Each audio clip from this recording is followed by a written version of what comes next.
Okay. Bali, JP, ang kinopyahan mo nito 2D, no?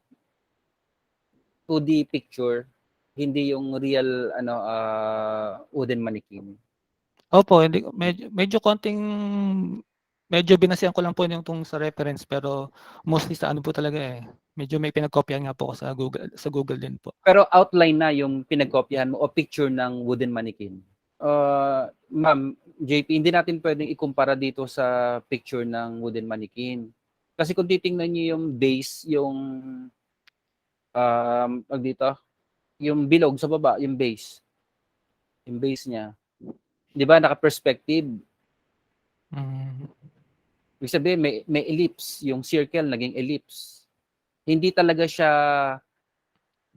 yung harapan ng ng base na pantay. Eh dito sa drawing wala namang ganong perspective. So, mahirap natin ikumpara talagang na kung pantay-pantay. Without etong reference ng totoong picture ng wooden mannequin, tama yung body dito sa frontal.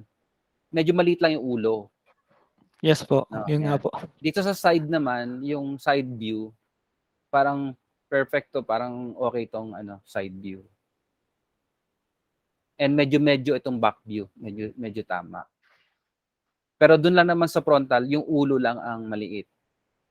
Pero okay naman ang shoulder niya kasi pag medyo in-expand mo yung arm, kasi dito sa picture naka-expand yung arm.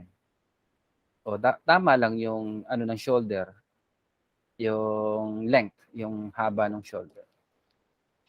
Yung head lang ang Tama Yes rin po. mga shape ng ng upper leg. Mga upper legs, tama ang shape. Kaya okay to. And pantay-pantay naman.